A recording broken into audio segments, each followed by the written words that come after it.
Hey model railroaders, welcome back to the channel, welcome back to the basement. Today we're going to be checking out something other than just a locomotive, something that allows us to ditch this and no, it's not a transformer. That we still need, but it's something that we're going to be able to use with this, a smartphone or device. And it is not the base 3.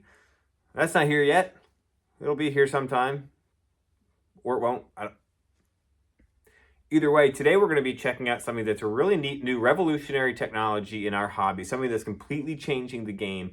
And I have it inside this little 040 B&O switcher that is on loan from my buddy Tristan.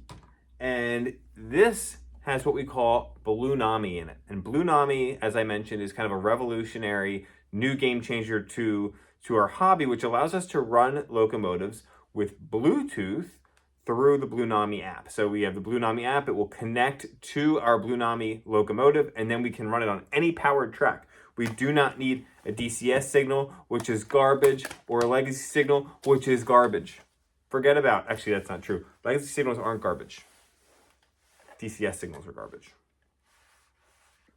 So let's go ahead and get a little bit closer. We're gonna check out Blunami up close on the app and see what it looks like and what can it do. Okay, we know what legacy can do. We know what DCS can do for the most part. Does Blunami have more options and features than what we normally have from Lionel or MTH Atlas? Let's check it out. All right, everyone. So, we can get close to this locomotive, but really that's not going to help us out. What we need to do is dive into the app here. So we're going to dive into the Blunami app, which I have here on my iPhone. The Blunami app is free for anybody to get, and you'll see it here on the screen as we kind of go through this. So right now it's going to tell us that there are no trains detected because I don't have my track power on. If I turn my track power on, we should automatically connect to this locomotive right here. So let's go over and turn on power. My track power for this layout is down underneath here. I have a surge protector that has one main power switch which turns everything on. And we have power. And it seems as though somebody turned on the hobos. So the hobos seen back there gets turned on by this button that I installed, so we can turn those off. So now, let's come back over here. You can hear this engine on behind me. And look at that, it picked this up right there, B&O 040. And it's already connected there, so I can just tap on that locomotive. And it's gonna say collecting some Blunami data. Wait a minute. And now we're connected. There we go. So from the app, as you can see, it tells me what the volt reading is. We're at 16.7. I can go in reverse. I can go forward. I can bring my speed up. So we're in reverse. There we go. Go forward. Bring speed up. Just throttle up. And there she goes. That's all it takes. Now,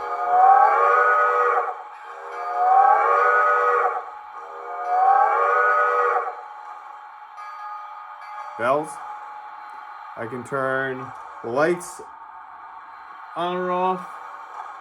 There's all sorts of fun things that you can do. Not just some of the basic stuff that you can do with this. We're not going to get into a fully advanced overview of Blunami here, but it kind of gives you an idea of what you can do and what you can't do. Now I can also go click on here, and there's a whole bunch of other things that I can change. So you can see here, I can do whistle, long whistle, or just a short whistle. Cylinder cocks, there's cutoffs you can do, blowdown.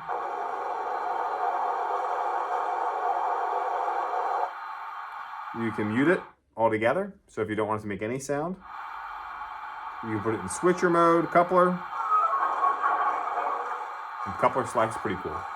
I like that one. There's all sorts of things that we have right at our disposal that are really, really close to this. Now we can also go into sound settings and we can change some of these things. You'll see the different decoders there on the end and the locomotive name. I'm not going to change this, but you can name each one. It doesn't come up that this is a B&O 040. You have to name it once you get it connected the first time, but then it's going to remember kind of what's going on. Okay? All right. Now, what I'm going to do is mute this locomotive so that you can hear me. Whoop. There we go. Now, on this screen that you see here, you have function 0 to 14, and then you have functions 15 to 28. So if we go on to 15 to 28, you'll see there's a lot more different functions that we have here. Now, obviously, I just turned the volume off, so we're going to turn it back on so we can hear some of these. So I just hit that mute button. We have wheel chains, water stop,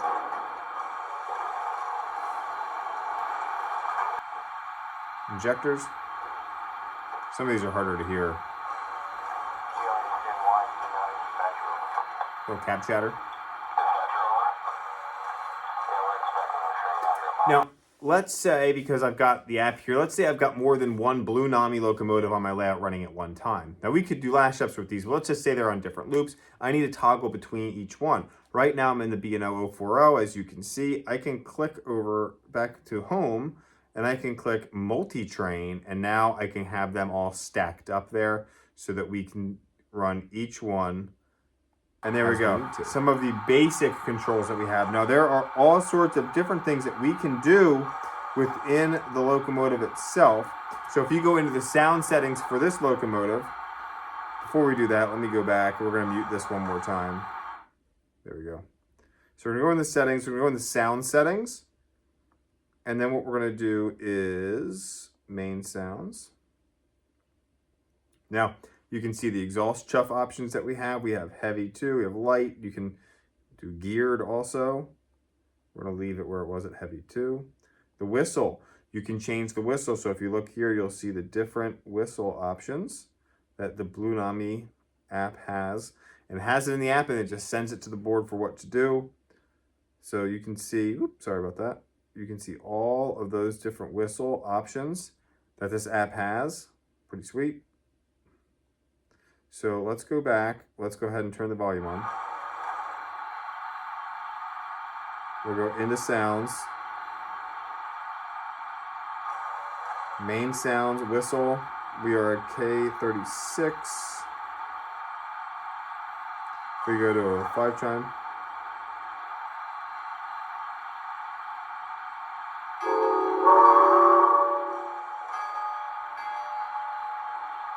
Main sounds.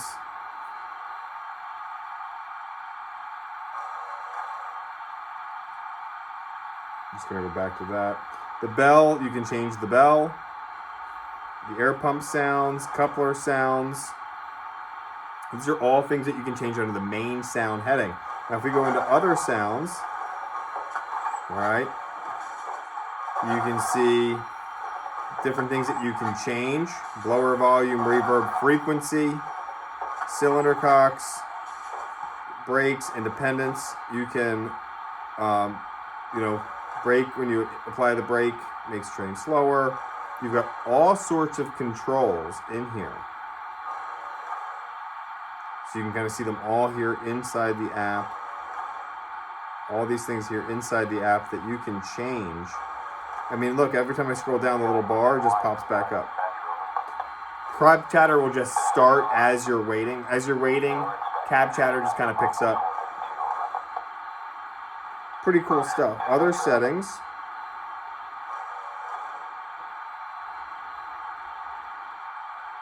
You can see some of the other things that you can do there. The quiet mode timeout period. So if it's just kind of sitting there not doing anything, it'll just kind of shut down. And then there's other sounds that you can do as well. Automatic sound control, automatic whistles, all sorts of different things that you can do automatically. So the sounds that you can get out of this Blunami train is really, really cool. And I think it's something that is really neat and cool to see. Now, when would maybe you want to put this in? Because if you have a legacy locomotive, I really enjoy using the remote, right? I've said it before that the tactile feel of the remote is going to be different than using a phone or a tablet. But here's the deal. If I fry a legacy board, or I fry a TMCC board, or I fry a DCS, a proto sound board, Blunami is not a bad idea. It's about $200 or so for the board. And then obviously you have to get that installed by a friend or someone that you know that can do it. So there might be an added cost there. But that's not a bad price when you compare to the price to replacing a proto board or a legacy board. So if you fry something and it's something that you want to just be able to run quickly for a little bit less money, Blunami might be the way to go. And if you don't have the right sound set for the locomotive that you have, let's say that Lionel or MTH came out with a locomotive and they don't have the right sound set for that locomotive. It doesn't have the right combination of whistle or bell or sounds, whatever.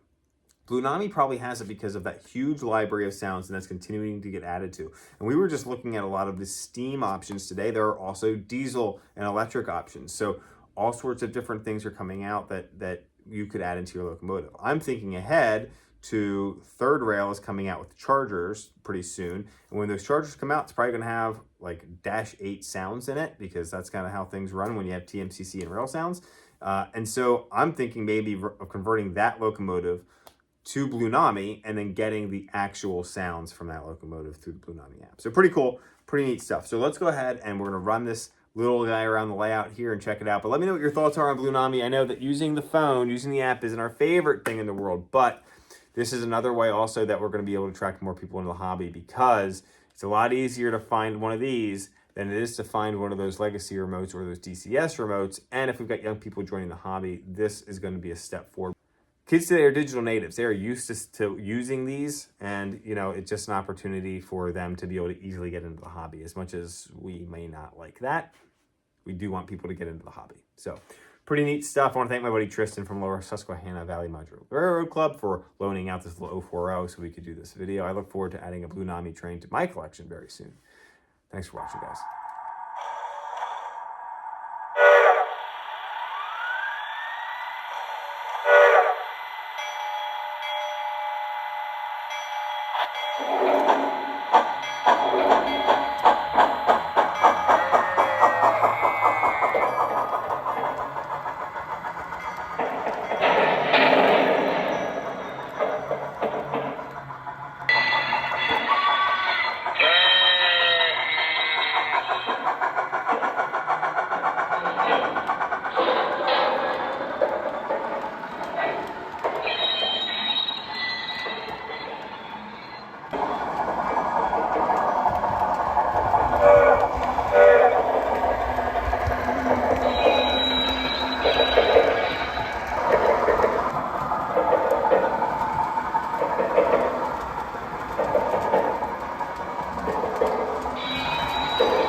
All right, it's time for viewer mail.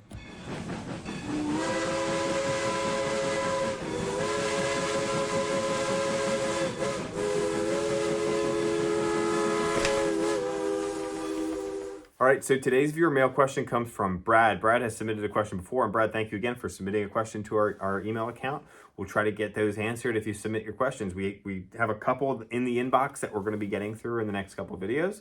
But please, if you have a question, you want to share a photo of your layout or your collection, send it to the CTATViewerMail@gmail.com account, and maybe we'll be able to feature it here in the layout. So Brad asked a pretty standard question. How often should I lubricate my locomotives? Thanks, and have a great day, Brad. Brad, thank you so much for your email.